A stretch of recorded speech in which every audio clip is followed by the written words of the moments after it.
Assalamualaikum warahmatullahi wabarakatuh.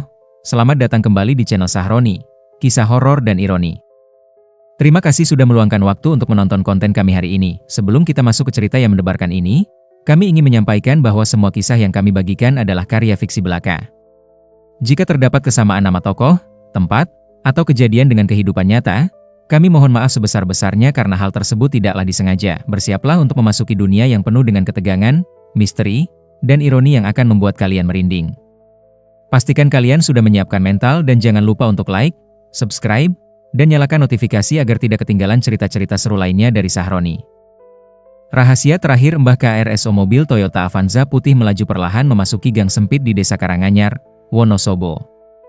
Aku, Dimas, duduk di kursi penumpang sambil memandangi deretan rumah-rumah lama yang sepertinya tidak pernah direnovasi sejak zaman Orde Baru. Di sebelahku, Mbak Ratna, kakak sepupuku, mengemudikan mobil dengan wajah lelah. "Udah berapa lama kamu nggak kesini, Dim?" tanya Mbak Ratna sambil menyalakan sein kiri. "Terakhir pas aku masih SD. Mungkin 15 tahun yang lalu," jawabku pelan. "Sejak Mbah Putri meninggal, aku sama bapak nggak pernah balik lagi." "Aneh ya, bapakmu sama sekali nggak mau kembali ke sini. Padahal ini kampung halamannya sendiri," ujar Mbak Ratna sambil menghela napas. "Bahkan waktu Mbah Karso sakit keras 2 tahun lalu, dia cuma transfer uang doang." Aku hanya mengangguk. Memang ada yang aneh dengan sikap bapak terhadap kampung halaman ini. Setiap kali aku bertanya, bapak selalu menghindar dengan berbagai alasan. Pekerjaan sibuk, tidak ada waktu, atau alasan-alasan lain yang sebenarnya terdengar mengada-ada. Sampai, ucap Mbak Ratna sambil mematikan mesin mobil, di depan mata terbentang sebuah rumah limasan besar dengan tembok yang sudah menghitam. Genting-gentingnya berlumut tebal. Halaman depan dipenuhi rumput liar yang tumbuh tak teratur. Ada aura suram yang langsung terasa saat aku turun dari mobil. "Assalamualaikum," teriak Mbak Ratna sambil mendorong pagar besi yang berkarat. Tidak ada jawaban. Hanya suara angin yang berhembus pelan di antara dedaunan pohon mangga tua di samping rumah. Mbah Karso," panggil Mbak Ratna lagi, kali ini lebih keras. Pintu rumah terbuka perlahan. Muncul sosok perempuan paruh baya dengan rambut diikat asal, wajahnya terlihat kelelahan. "Oh, Ratna. Kamu sudah datang," ucap perempuan itu dengan suara serak. "Dan ini Dimas?" "Iya, Bu Karni." "Ini Dimas, anak Mas Agus," jawab Mbak Ratna. "Bu Karni, adik kandung bapakku," menatapku dengan tatapan yang sulit diartikan. Ada campuran haru, was-was, dan sesuatu yang lain. Sesuatu yang membuatku tidak nyaman. "Masuk, masuk. Maafkan rumahnya berantakan. Aku sendirian ngurusin bapak, jadi nggak sempat bersihin rumah," ujar Bu Karni sambil mempersilakan kami masuk. Rumah ini lebih besar dari perkiraanku. Ruang tamu luas dengan kursi-kursi kayu jati tua yang sudah kusam. Di dinding tergantung foto-foto hitam putih dalam bingkai kayu. Aku mendekat untuk melihat lebih jelas. "Itu foto pernikahan Mbah Karso dengan Mbah Putri," kata Bu Karni sambil menunjuk salah satu foto. "Tahun 1968. Di foto itu, Mbah Karso terlihat tampan dengan jas hitam lusuh. Wajahnya tegas dengan kumis tipis yang rapi. Di sampingnya, Mbah Putri tersenyum lembut dengan kebaya putih dan kain batik." "Mbah di mana, Bu?" tanyaku. "Di kamar belakang. Kondisinya, ya begitu. Sudah tidak bisa apa-apa lagi," jawab Bu Karni dengan nada sedih. "Dokter bilang paling lama seminggu lagi." Jantungku berdegup keras. Seminggu lagi. Aku baru bertemu Mbah setelah 15 tahun, dan dalam kondisi seperti ini. "Boleh aku nemuin Mbah sekarang?" tanyaku. Bu Karni mengangguk. "Sebentar, aku anterin." Kami berjalan menyusuri koridor panjang yang gelap. Cahaya matahari sore nyaris tidak mampu menembus jendela-jendela yang tertutup gorden lusuh. Bau apek dan obat-obatan menyeruak di hidungku. Bu Karni berhenti di depan sebuah pintu kayu besar di ujung koridor. Dia mengetuk pelan. "Bapak, ada Dimas." "Cucu bapak dari Jakarta?" ucap Bu Karni sambil membuka pintunya perlahan. Kamar itu lebih gelap dari koridor. Hanya ada satu lampu meja kecil yang menyala redup di sudut ruangan. Di tengah kamar, ada sebuah tempat tidur kayu jati dengan kelambu putih kusam yang dikibas-kibaskan angin dari jendela yang sedikit terbuka. Masuk, Dim. Jangan takut, kata Bu Karni sambil menepuk bahuku. Aku melangkah perlahan mendekati tempat tidur. Baunya semakin kuat. Bau obat gosok, minyak kayu putih, dan sesuatu yang lain yang tidak bisa kugambarkan. Bau kematian, mungkin di balik kelambu, aku melihat sosok kurus kering berbaring terlentang. Kulitnya kuning pucat, matanya cekung, dan napasnya tersengal-sengal. Ini Mbah Karso? Pria yang dulu kukagumi karena postur tubuhnya yang besar dan tegap. Mbah, bisikku sambil menggenggam tangan Mbah yang dingin dan kurus seperti tulang terbungkus kulit. Mata Mbah Karso terbuka perlahan. Matanya keruh, tapi masih bisa menatapku dengan fokus. Dimas. Suaranya parau dan hampir tak terdengar. Iya Mbah, ini Dimas. Cucu Mbah, jawabku sambil menahan air mata. Mbah Karso mencoba tersenyum. Tangannya yang gemetar menggenggam tanganku balik. Kamu sudah besar, bisiknya. Mirip bapakmu. Maaf Mbah, Dimas baru bisa kesini sekarang. Bapak nggak bisa datang, ucapku dengan nada bersalah. Ekspresi Mbah berubah. Ada kilatan emosi yang muncul sekilas di matanya. Marah? Sedih? Atau takut? Agus tidak datang? Tanyanya lirih. Iya Mbah. Bapak lagi di luar negeri. Tugas kantor, dustaku. Aku tidak sanggup bilang yang sebenarnya, bahwa Bapak sama sekali menolak untuk datang meski sudah kubujuk habis-habisan. Mbah Karso menutup matanya. Air mata mengalir di pipinya yang keriput. Dia masih membenciku. Gumamnya pelan, aku terdiam. Jadi memang ada sesuatu yang terjadi antara Bapak dan Mbah. Mbah, kenapa Bapak? Aku belum selesai bicara, Bu Karni sudah menarik tanganku. Udah Dim, jangan dipaksa. Bapak butuh istirahat, kata Bu Karni sambil menuntunku keluar kamar. Tapi Bu, aku pengen tahu kenapa Bapak, nanti Ibu jelasin. Tapi tidak di sini, potong Bu Karni sambil menutup pintu kamar Mbah. Malam itu kami berkumpul di ruang makan. Bu Karni menyajikan nasi goreng sederhana dengan kerupuk dan acar. Mbak Ratna sudah tidur di kamar tamu, lelah setelah perjalanan jauh dari Semarang. Bu, sebenarnya ada apa antara Bapak dan Mbah? Tanyaku sambil menyuap nasi goreng. Bu Karni menghela napas panjang. Dia meletakkan sendoknya dan menatapku lekat-lekat. Kamu yakin mau tahu? Tanyanya dengan nada serius. Iya Bu. Aku udah dewasa. Aku berhak tahu, jawabku mantap. Bu Karni terdiam cukup lama. Tangannya yang keriput gemetar saat meraih gelas berisi air putih. Dulu, waktu kamu masih kecil, keluarga kita pernah kaya raya, Dim. Kamu tahu kan? Tanya Bu Karni. Aku mengangguk. Memang aku masih ingat samar-samar, dulu Mbah punya beberapa toko kelontong besar, sawah puluhan hektar, dan bahkan pabrik tahu di kota. Tapi kamu tahu nggak dari mana kekayaan itu berasal? Lanjut Bu Karni dengan tatapan tajam. Dari usaha Mbah, kan? Jawabku polos. Bu Karni menggeleng perlahan. Bukan, Dim. Kekayaan itu datang tiba-tiba. Dalam semalam. Aku mengerutkan dahi. Maksud Ibu?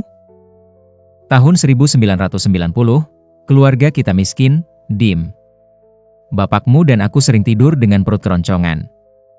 Mbah Karso cuma buruh tani dengan upah seadanya. Tapi suatu hari, setelah Mbah pergi ke suatu tempat selama 3 hari 3 malam, tiba-tiba kita jadi kaya, cerita Bu Karni dengan suara bergetar. Tempat? Tempat mana Bu? Tanyaku penasaran. Aku nggak tahu persis. Yang jelas, Mbah Karso pergi dengan beberapa orang ke dalam hutan. Waktu pulang, wajah Mbah berubah. Matanya kosong, dingin. Beda dengan Mbah yang biasa aku kenal. Dan sejak saat itu, uang mengalir seperti air. Jelas Bu Karni. Bulu kuduku merinding mendengar cerita ini. Terus kenapa Bapak memutuskan hubungan dengan Mbah? Tanyaku lagi. Bu Karni menghapus air matanya yang mulai jatuh. Karena bapakmu tahu tumbal dari kekayaan itu, bisiknya dengan suara gemetar. Tumbal? Aku tercekat. Mbah Putri, ibumu? Jawab Bu Karni sambil terisak. Nenek kandungmu sendiri, Dim. Aku terdiam. Otakku tidak bisa mencerna informasi ini dengan baik. Bu, maksudnya gimana? Mbah Putri kan meninggal karena sakit. Itu yang orang luar tahu. Tapi bapakmu dan aku tahu persis apa yang terjadi, potong Bukarni. Mbah Putri meninggal tepat setahun setelah kekayaan datang. Dia sakit aneh. Badannya kurus kering dalam waktu singkat, rambutnya rontok, dan setiap malam dia menjerit-jerit kesakitan. Dokter nggak bisa bantu apa-apa. Mereka bilang penyakitnya tidak wajar. Jadi, Mbah Karso melakukan ritual dan menumbalkan Mbah Putri, tanyaku dengan suara bergetar. Bukarni mengangguk perlahan. Bapakmu mengetahui ini saat dia tidak sengaja menguping pembicaraan Mbah dengan seseorang di tengah malam. Orang itu bilang, kekayaan yang didapat harus dibayar dengan nyawa orang yang paling dicintai. Dan Mbah menyetujuinya, lanjut Bukarni sambil menangis terisak. Aku merasa dunia berputar. Jadi selama ini Mbah yang kukagumi adalah seorang pembunuh? Membunuh istrinya sendiri demi harta? Sejak saat itu, bapakmu memutuskan untuk pergi dari rumah ini. Dia nggak mau menikmati harta yang didapat dari darah ibunya sendiri. Dan dia melarangmu untuk kembali ke sini, kata Bukarni sambil memegang tanganku. Ibu ngerti kenapa kamu baru tahu ini sekarang. Bapakmu mau melindungimu. Terus kenapa ibu masih di sini? Kenapa ibu masih mau ngurusin Mbah? Tanyaku dengan nada tajam. Bukarni tersenyum pahit. Karena ibu bodoh, Dim. Karena bagaimanapun juga, dia tetap bapak ibu. Dan ibu percaya, di dalam hatinya yang paling dalam, Mbah menyesal. Malam itu aku tidak bisa tidur. Cerita Bukarni terus berputar di kepalaku. Aku berbaring di kamar tamu yang bersebelahan dengan kamar Mbah Karso. Jam dinding menunjukkan pukul 2.37 dini hari. Tiba-tiba aku mendengar suara. Suara orang berbisik-bisik. Aku mengira itu Bukarni yang sedang merawat Mbah, tapi suaranya terdengar lebih dari 2 orang. Aku bangun dari tempat tidur dan membuka pintu kamar perlahan. Koridor gelap gulita. Cahaya remang-remang dari kamar Mbah Karso terlihat dari celah pintu yang tidak tertutup rapat. Aku melangkah perlahan mendekati kamar Mbah. Suara bisikan semakin jelas. Ada suara Mbah Karso, dan ada suara lain yang asing. Suara parau, seperti orang tua yang sedang merintih. Sudah hampir waktunya. Bisik suara asing itu. Aku tahu. Jawab Mbah Karso dengan suara yang jauh lebih kuat dari siang tadi. Kamu harus menyelesaikan perjanjian, kalau tidak, semuanya akan hancur. Lanjut suara asing itu. Aku mengintip dari celah pintu. Mbah Karso duduk di tempat tidur dengan postur tegak. Di sampingnya, ada sosok gelap yang tidak bisa kulihat dengan jelas. Sosok itu seperti bayangan tebal yang bergerak-gerak. Aku sudah tua, aku ingin menebus dosaku, kata Mbah Karso dengan nada memohon. Terlambat. Kamu sudah terikat. Kalau kamu tidak memberikan tumbal ketiga dalam 3 hari, nyawa seluruh keturunanmu akan diambil, ucap sosok itu dengan suara mengancam. Tumbal ketiga? Jantungku berdetak kencang. Jadi ada tumbal kedua? Siapa tumbal kedua? Gumam Mbah Karso dengan suara gemetar. Kamu tahu siapa? Anak laki-lakimu. Agus, jawab sosok itu dingin. Bapak? Bapak adalah tumbal kedua? Tidak. Agus masih hidup. Dia baik-baik saja di Jakarta, teriak Mbah Karso. Sosok itu tertawa. Tawanya bergema seperti datang dari sumur dalam. Kamu pikir dia baik-baik saja? Lihat ponselmu. Lihat pesan yang akan datang pagi nanti, ucap sosok itu sambil menghilang perlahan menjadi asap hitam. Mbah Karso terduduk lemas. Dia menutup wajahnya dengan kedua tangan dan menangis terseduh-seduh. Aku mundur perlahan dari pintu, tubuhku gemetar hebat. Aku kembali ke kamar dan menutup pintu rapat-rapat. Otakku berusaha mencerna apa yang baru saja kulihat dan kudengar. Tumbal ketiga. 3 hari. Seluruh keturunan, aku harus menghubungi Bapak. Sekarang dengan tangan gemetar, aku mengambil ponsel dan menghubungi nomor Bapak. Nada tunggu terdengar beberapa kali sebelum akhirnya diangkat. Halo, suara Bapak terdengar lemah dan parau. Bapak. Bapak kenapa? Suara Bapak aneh, tanyaku panik. Dimas. Bapak. Bapak lagi di rumah sakit. Bapak kecelakaan tadi sore. Mobilnya tertabrak truk. Kondisi Bapak lumayan parah, Dim, jawab Bapak dengan napas tersengal-sengal. Rasanya dunia runtuh. Ramalan sosok itu benar. Bapak mengalami kecelakaan. Kondisi Bapak sekarang gimana? Serius nggak?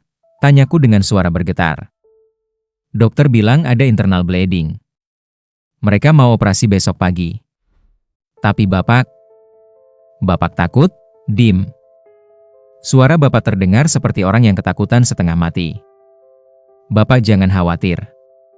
Pasti Bapak baik-baik aja. Dimas doain dari sini, ucapku sambil menahan isak tangis. Dimas, kamu di rumah Mbak sekarang? Tanya Bapak. Iya Pak.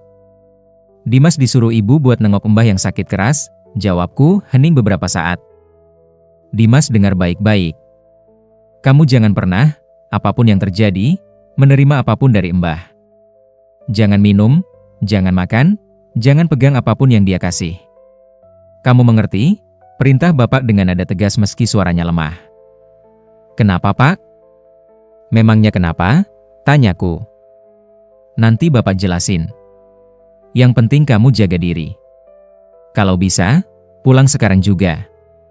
Jangan menginap di sana, kata Bapak. Tapi Pak, Mbah kondisinya kritis. Dokter bilang paling lama seminggu lagi. Dimas nggak enak kalau langsung pulang, jawabku. Dimas, bentak Bapak dengan kekuatan yang tersisa. Dengerin Bapak. Rumah itu tidak aman. Mbah itu bukan orang baik. Dia sudah berlumuran dosa. Dan dosa itu sekarang mengejar keluarga kita. Aku terdiam. Jadi Bapak juga tahu tentang ritual dan tumbal itu. Bapak sudah tahu semuanya ya? Tanyaku pelan. Bapak terdiam cukup lama. Iya. Bapak tahu. Dan Bapak nggak mau kamu terseret ke dalam kutukan ini. Tapi Pak, kalau memang ada kutukan, kita harus nyari cara buat ngehentiin kutukan ini.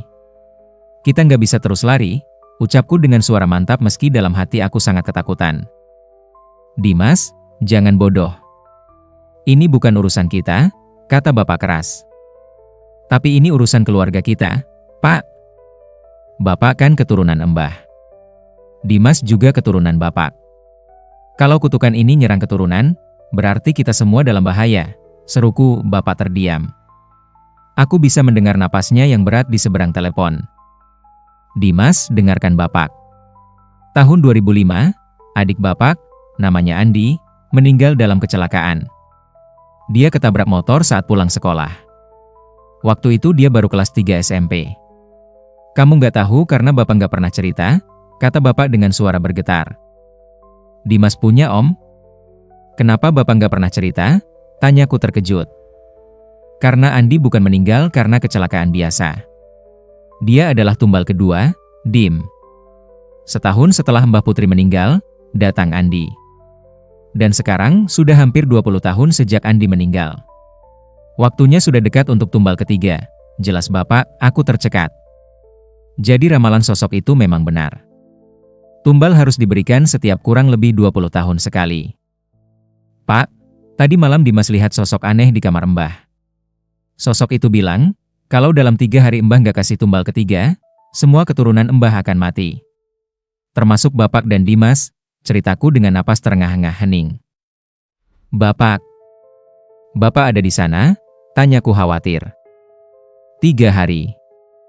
Gumam Bapak. Berarti Bapak sudah tidak punya banyak waktu. Bapak jangan bicara seperti itu. Pasti ada cara, seruku. Dimas, kamu harus pulang sekarang. Jangan menunggu pagi. Sekarang. Ambil kunci mobil Mbak Ratna dan pulang ke Jakarta. Jauh-jauh dari sana, perintah Bapak dengan nada putus asa. Bapak, kalau Dimas pulang, berarti Dimas ngebiarin Bu Karni sendirian di sini. Ibu kan juga keturunan Mbah, bantahku. Bapak terdiam lagi. Karni, dia sudah terikat dengan rumah itu. Dia tidak akan bisa pergi. Dia sudah menerima uang dan harta dari Mbah. Darahnya sudah tercampur dengan kutukan itu, kata Bapak pelan. Aku merasa dadaku sesak. Jadi Bu Karni juga? Pak, pasti ada cara buat ngehentiin ini semua. Dimas harus bicara sama Mbah. Mungkin Mbah tahu caranya, ucapku mantap. Jangan Dimas. Kamu gak boleh dekat-dekat dengan Mbah. Dia akan jadiin kamu tumbal ketiga. teriak Bapak, aku terdiam. Tumbal ketiga. Apakah aku memang ditakdirkan menjadi tumbal ketiga? Bapak, kalau memang harus ada tumbal ketiga, siapa yang akan jadi tumbal? Dimas atau ada orang lain? Tanyaku dengan suara bergetar. Bapak nggak tahu. Yang pasti, tumbal ketiga harus dari keturunan langsung Mbah Karso. Bisa Bapak, bisa kamu, bisa juga. Bapak tidak melanjutkan. Bisa juga siapa? Pak, desaku. Bisa juga anak Mbak Ratna. Satria, jawab Bapak lirih, Satria. Anak Mbak Ratna yang masih kelas 5 SD. Anak yang ceria dan polos. Bapak, kalau gitu kita harus lindungin Satria. Dia masih kecil, seruku.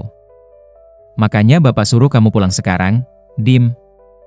Pergi jauh-jauh dari rumah itu. Jangan sampai Mbah punya kesempatan buat nyentuh kamu atau Satria, kata Bapak. Satria di sini, Pak. Dia ikut sama Mbak Ratna, ucapku pelan. Apa? Teriak Bapak.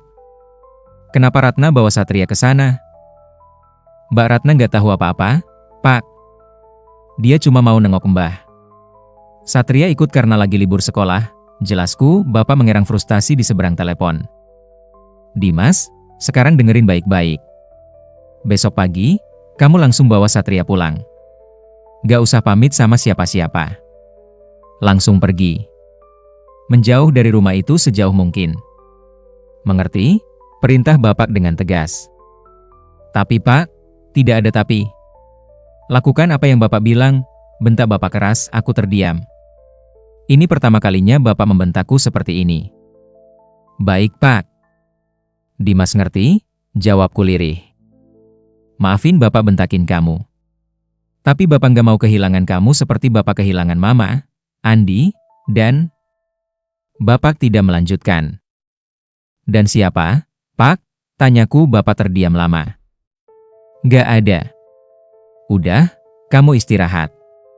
Besok langsung pulang ya, kata Bapak sambil menutup telepon. Aku menatap layar ponsel yang gelap. Ada yang disembunyikan Bapak. Ada bagian dari cerita ini yang belum terungkap. Pagi itu aku bangun dengan mata sembab. Tidurku tidak nyenyak, mimpi buruk terus menghantui.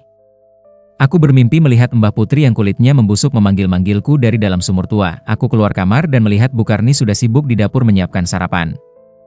Mbak Ratna dan Satria duduk di ruang makan sambil menonton TV. Pagi, Dimas. Tidur nyenyak? Sapa Mbak Ratna sambil tersenyum. Pagi Mbak. Lumayan, jawabku sambil memaksakan senyum. Om Dimas, rumah ini seram ya, ucap Satria sambil memeluk boneka robot kesayangannya. Kenapa Satria bilang begitu? Tanyaku sambil mengusap kepala Satria. Tadi malam Satria mimpi ada nenek-nenek manggil Satria dari luar jendela. Nenek itu bilang, Satria harus ikut dia, cerita Satria dengan wajah ketakutan. Bulu kuduku merinding. Mbah Putri. Pasti itu Mbah Putri. Satria jangan takut. Itu cuma mimpi aja, hibur Mbak Ratna sambil memeluk Satria. Aku melirik Bu Karni yang sedang menyiapkan nasi di piring. Wajahnya pucat, dan tangannya gemetar. Bu, Mbak gimana kondisinya pagi ini? Tanyaku. Bu Karni menghentikan kegiatannya dan menatapku dengan tatapan kosong. Mbah minta ketemu kamu. Sendirian? Jawab Bu Karni dengan suara pelan. Jantungku berdegup kencang. Mbah mau ketemu aku? Apa yang mau dibicarakannya? Sekarang? Tanyaku. Bu Karni mengangguk. Tapi sebelum kamu ke kamar Mbah, Ibu mau kasih tahu sesuatu.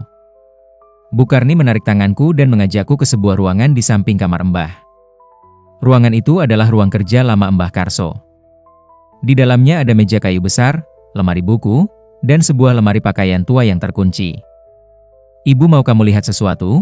Kata Bu Karni sambil mengambil kunci dari dalam laci meja. Dia membuka lemari pakaian tua itu. Di dalam lemari bukan berisi pakaian, tapi tumpukan kotak kayu dan beberapa buku tua yang sudah menguning. Bu Karni mengambil salah satu buku tua dan memberikannya padaku. Ini catatan Mbah Karso. Catatan tentang ritual yang dia lakukan, ucap Bu Karni dengan suara gemetar. Aku membuka buku itu dengan tangan gemetar. Di halaman pertama tertulis dengan tinta hitam yang memudar, perjanjian dengan penguasa kekayaan.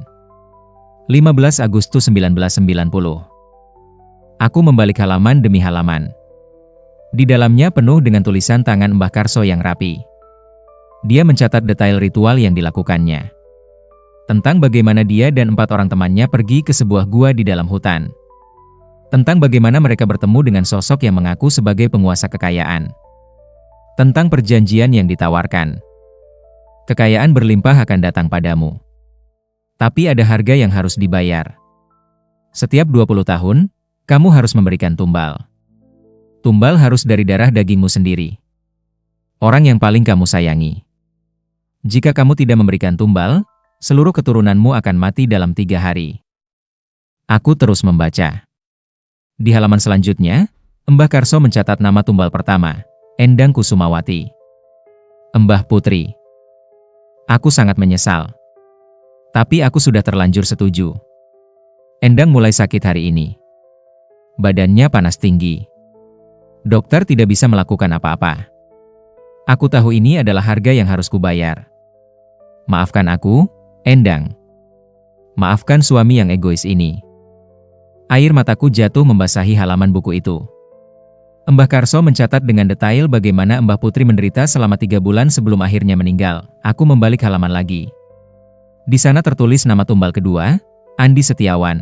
19 tahun sudah berlalu sejak Endang pergi. Sekarang waktunya tiba lagi. Sosok itu datang dan menagih janji. Dia meminta tumbal kedua.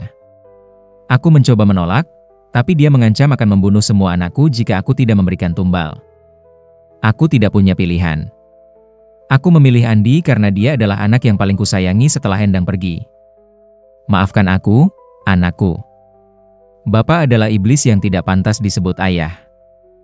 Tanganku gemetar. Aku hampir tidak sanggup membaca lagi. Tapi aku harus tahu, halaman terakhir berisi tulisan terbaru. Tulisannya tidak rapi, seperti ditulis oleh orang yang sedang gemetar hebat. 20 tahun sudah berlalu sejak Andi pergi. Waktu itu datang lagi. Tumbal ketiga harus diberikan. Tapi kali ini aku tidak sanggup. Aku sudah tua. Aku ingin menebus dosaku.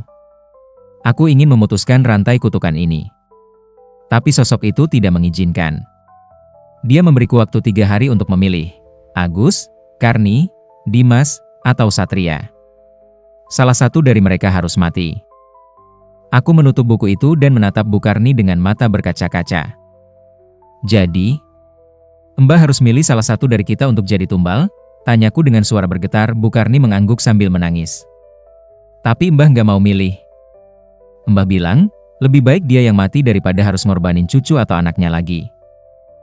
Tapi Bu, kalau Mbah mati tanpa kasih tumbal, sosok itu akan bunuh kita semua dalam 3 hari, kan? Tanyaku panik. Iya. Makanya Mbah sekarang cari cara buat mutusin kutukan ini, jawab Bu Karni. Emang ada caranya? Tanyaku dengan sedikit harapan. Bu Karni mengeluarkan sebuah buku tua lain dari lemari. Buku itu lebih tebal dan sampulnya terbuat dari kulit. Ini buku tentang ritual hitam dan cara memutuskannya. Mbah dapat dari seseorang yang mengaku bisa bantu. Orang itu bilang, ada satu cara untuk memutuskan kutukan. Orang yang membuat perjanjian harus rela mengorbankan nyawanya sendiri dan meminum racun khusus saat matahari terbenam di hari ketiga. Dengan begitu, perjanjian akan batal dan kutukan tidak akan dilanjutkan ke keturunan berikutnya. Jelas Bu Karni. Jadi Mbah mau ngorbanin dirinya sendiri? Tanyaku. Bu Karni mengangguk. Tapi ada satu masalah. Apa Bu? Racun itu harus diminum dengan sukarela. Tanpa ada paksaan atau ragu sedikit pun. Dan yang paling penting, sebelum meminum racun, Mbah harus meminta maaf langsung pada roh tumbal pertama dan kedua.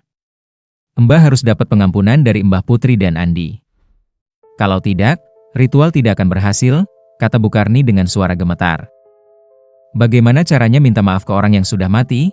Tanyaku bingung. Bu Karni menatapku dengan tatapan serius. Dengan memanggil arwah mereka. Dengan ritual pemanggilan arwah. Dan untuk itu, Mbah butuh bantuan keturunannya. Butuh bantuan kamu, Dim, jawab Bu Karni. Aku tertegun. Jadi untuk itulah Mbah memanggilku. Dengan langkah berat, aku memasuki kamar Mbah Karso. Kali ini aku sendirian. Bu Karni menunggu di luar. Mbah Karso sudah duduk bersandar di tempat tidur. Wajahnya masih pucat, tapi matanya terlihat lebih jernih dari kemarin. Dimas, kemarilah, kata Mbah dengan suara lemah tapi jelas. Aku mendekat dan duduk di kursi samping tempat tidur. Mbah sudah tahu, kalau kamu baca catatanku, kata Mbah sambil tersenyum pahit. Aku mengangguk. Tidak ada gunanya berbohong. Mbah minta maaf, cucuku. Mbah adalah orang yang egois dan bodoh. Mbah mengorbankan orang-orang yang Mbah sayang demi harta duniawi. Dan sekarang, Mbah harus membayar harga itu, ucap Mbah sambil menggenggam tanganku. Mbah, kenapa dulu Mbah lakukan itu? Kenapa Mbah rela ngorbanin Mbah Putri dan Om Andi? Tanyaku dengan suara bergetar. Mbah Karso menutup matanya. Air mata mengalir di pipinya yang keriput. Karena Mbah takut miskin, Dim. Mbah tumbuh dalam kemiskinan. Mbah tidak pernah sekolah. Mbah bekerja sebagai buruh tani dari pagi sampai malam, tapi upahnya tidak cukup untuk makan sehari-hari. Mbah melihat anak-anak Mbah kelaparan. Karni dan Agus sering gak bisa sekolah karena gak ada uang. Mbah Putri harus jual perhiasan satu-satunya untuk beli beras, cerita Mbah sambil terisak. Suatu hari, teman Mbah, namanya Pak Darmo, ngajak Mbah ke sebuah ritual. Dia bilang, ritual itu bisa bikin kita kaya dalam sekejap. Mbah yang putus asa langsung setuju. Mbah pikir, ini jalan keluar dari penderitaan. Tapi Mbah salah. Mbah nggak tahu kalau harganya akan semahal ini. Lanjut Mbah, aku mendengarkan dalam diam, air mataku tidak berhenti mengalir. Waktu Mbah Putri mulai sakit, Mbah baru sadar kalau ini adalah tumbal. Mbah mencoba cari cara untuk membatalkan perjanjian, tapi nggak bisa. Sosok itu bilang, perjanjian sudah dibuat dan nggak bisa dibatalkan. Mbah harus memenuhi syarat atau seluruh keluarga Mbah akan mati, kata Mbah dengan suara gemetar. Kenapa Mbah nggak bilang ke Bapak dan Bu Karni? Tanyaku. Mbah bilang, tapi mereka nggak percaya. Mereka pikir Mbah cuma stres. Sampai akhirnya Mbah Putri meninggal dan 20 tahun kemudian Andi mengalami kecelakaan. Baru Agus percaya dan dia memutuskan untuk tidak pernah kembali lagi ke rumah ini, jawab Mbah. Mbah, Bu Karni bilang Mbah sekarang mau mutusin kutukan ini dengan ngorbanin diri Mbah sendiri. Apa itu benar? Tanyaku. Mbah mengangguk perlahan. Iya. Ini satu-satunya cara. Mbah sudah tua. Nyawa Mbah sudah nggak ada artinya lagi. Lebih baik Mbah yang mati daripada harus ngorbanin kamu, Satria, atau anakku yang tersisa. Tapi Bu Karni bilang, sebelum Mbah minum racun, Mbah harus minta maaf ke Mbah Putri dan Om Andi. Dan untuk itu, Mbah butuh bantuan Dimas, ucapku. Mbah menatapku dengan tatapan penuh harap. Iya. Mbah butuh kamu membantu Mbah melakukan ritual pemanggilan arwah. Ritual itu harus dilakukan tengah malam nanti, di tempat yang punya ikatan kuat dengan Mbah Putri dan Andi, kata Mbah. Tempat apa Mbah? Tanyaku. Sumur tua di belakang rumah. Di sanalah dulu Mbah Putri sering mengambil air. Di sanalah juga tempat terakhir Andi bermain sebelum dia kecelakaan, jawab Mbah. Aku teringat sumur tua yang kumimpikan tadi malam. Sumur di mana Mbah Putri memanggilku. Mbah, Dimas tadi malam bermimpi.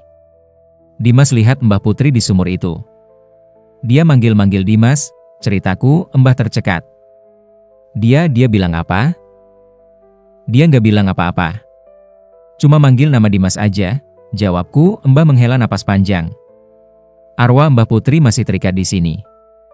Dia belum bisa pergi karena dia mati dengan cara yang tidak wajar. Mbah harus membebaskannya. Mbah harus minta maaf dan membebaskan dia dari kutukan ini. Dimas harus bantuin Mbah gimana? Tanyaku meski dalam hati aku sangat takut. Kamu hanya perlu dampingi Mbah ke sumur tua tengah malam nanti. Kamu nggak perlu lakukan apapun. Cukup berdiri di samping Mbah saat Mbah melakukan ritual, jawab Mbah. Aku terdiam. Apakah aku harus melakukan ini? Apakah aku harus membantu Mbah melakukan ritual yang mungkin akan berakhir dengan kematiannya? Kalau Dimas nggak mau, Mbah ngerti. Mbah nggak akan maksa. Tapi kalau ritual ini nggak dilakukan, dalam 3 hari, salah satu dari kalian akan mati.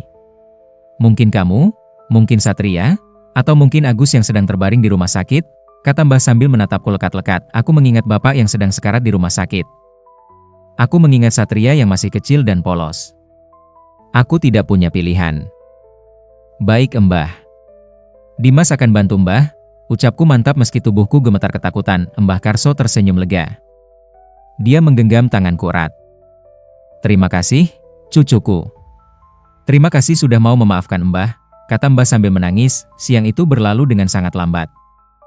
Aku tidak bisa fokus pada apapun. Pikiranku terus melayang pada ritual yang akan dilakukan malam ini. Mbak Ratna dan Satria terlihat santai menonton TV. Tidak tahu apa yang akan terjadi, Bukarni mengajakku ke dapur. Dia menunjukkan sebuah botol kecil berisi cairan berwarna hitam kental. Ini racun yang harus diminum Mbah, kata Bukarni dengan suara gemetar. Mbah dapat ini dari seseorang yang tinggal jauh di dalam hutan. Orang itu bilang, racun ini akan membuat orang yang meminumnya mati tanpa kesakitan. Seperti tertidur. Aku menatap botol itu dengan perasaan ngeri. Di dalam botol kecil itu, terkandung kematian. Setelah Mbah minum ini, berapa lama Mbah akan meninggal? Tanyaku. Hitungan menit. Paling lama 10 menit, jawab Bukarni sambil menghapus air matanya. Bu, apa ibu yakin ini satu-satunya cara? Tanyaku dengan harap ada alternatif lain. Bukarni menatapku dengan tatapan kosong. Ibu tidak yakin. Tapi ini satu-satunya pilihan yang kita punya. Kalau nggak begini, kita semua akan mati. Sore itu, Bukarni menyiapkan perlengkapan untuk ritual. Ada kemenyan, bunga 7 rupa, kain putih, dan beberapa perlengkapan lain yang tidak kuketahui namanya. Dim, nanti malam, kamu jangan ajak Mbak Ratna atau Satria. Biar mereka nggak tahu apa yang terjadi, pesan Bukarni. Bu ikut nggak? Tanyaku. Bukarni menggeleng. Ibu nggak sanggup, Dim. Ibu nggak sanggup lihat bapak mati di depan mata ibu. Kamu yang damping Mbah. Kamu keturunan pertama dari tumbal pertama. Kehadiranmu penting untuk ritual ini. Maksudnya Bu? Tanyaku bingung. Mbah Putri adalah nenekmu. Darahnya mengalir di tubuhmu. Kehadiranmu akan memudahkan arwahnya datang saat dipanggil, jelas Bukarni. Bulu kuduku merinding. Jadi aku adalah jembatan antara dunia ini dengan dunia arwah Mbah Putri. Jam menunjukkan pukul 23.45 malam. Aku sudah berpakaian lengkap dan menunggu di ruang tamu. Mbah Karso keluar dari kamarnya dengan bantuan Bukarni. Dia terlihat sangat lemah, tapi matanya memancarkan tekad yang kuat. Sudah siap? Tanya Mbah padaku. Aku mengangguk meski tubuhku gemetar ketakutan. Kami berjalan perlahan menuju halaman belakang rumah. Sumur tua itu terletak sekitar 50 meter dari rumah, dikelilingi oleh pohon-pohon besar yang menjulang tinggi. Cahaya bulan purnama menerangi jalan kami. Di bibir sumur, Mbah Karso duduk dengan susah payah. Aku membantunya menyiapkan perlengkapan ritual. Bukarni sudah menyiapkan semuanya di tempat itu sejak sore tadi. Dimas, sekarang kamu berdiri di belakang Mbah. Apapun yang kamu lihat atau dengar, jangan bergerak dan jangan bicara. Mengerti? Perintah Mbah dengan tegas. Aku mengangguk dan berdiri di belakang Mbah. Mbah Karso mulai membakar kemenyan. Asap putih mengepul pelan dan tercium bau harum yang menyengat. Dia mulai membaca mantra dalam bahasa yang tidak kuketahui. Suaranya yang tadinya lemah, sekarang terdengar kuat dan bergema. Angin tiba-tiba bertiup kencang. Dedaunan pohon-pohon di sekitar kami bergoyang hebat. Suasana menjadi sangat mencekam. Mbah terus membaca mantra sambil menaburkan bunga ke dalam sumur. Satu persatu bunga itu jatuh ke dalam kegelapan sumur yang dalam. Tiba-tiba, dari dalam sumur, tercium bau busuk yang sangat menyengat. Bau seperti mayat yang membusuk. Aku menahan napas, berusaha tidak muntah. Endang, Endang Kusumawati, datanglah. Panggil Mbah Karso dengan suara gemetar hening. Endang, istrimu memanggil, datanglah. Panggil Mbah lagi. Air di dalam sumur mulai bergerak. Aku bisa mendengar suara gemericik air yang naik pelan-pelan. Jantungku berdetak sangat kencang. Endang, aku mohon datanglah. Panggil Mbah dengan suara memohon. Tiba-tiba, dari dalam sumur, muncul sosok putih transparan. Sosok perempuan dengan rambut panjang tergerai, mengenakan kebaya putih. Wajahnya pucat, matanya kosong, dan kulitnya terlihat membusuk. Mbah Putri, aku hampir berteriak, tapi aku menggigit bibirku kuat-kuat untuk menahan. Aku harus tetap diam. Sosok Mbah Putri melayang perlahan keluar dari sumur dan berdiri di depan Mbah Karso. Dia menatap Mbah dengan tatapan kosong yang menusuk. Karso? Suaranya parau dan bergema seperti datang dari tempat yang sangat jauh. Endang, maafkan aku. Mbah Karso menangis terisak. Maafkan suamimu yang egois ini. Aku telah mengorbankanmu untuk harta duniawi. Aku adalah suami yang jahat. Mbah Putri tidak menjawab. Dia hanya menatap Mbah Karso dengan tatapan yang sulit diartikan. Aku tahu aku tidak pantas meminta maaf. Tapi aku mohon, lepaskan dendam MU. Aku akan membayar semua dosaku dengan nyawaku sendiri. Tapi sebelum itu, aku mohon maafkan aku. Mbah Karso menundukkan kepalanya sampai menyentuh tanah, hening cukup lama. Hanya terdengar suara angin dan dedaunan yang bergoyang. Aku tidak membencimu, Karso. Ucap Mbah Putri dengan suara lirih.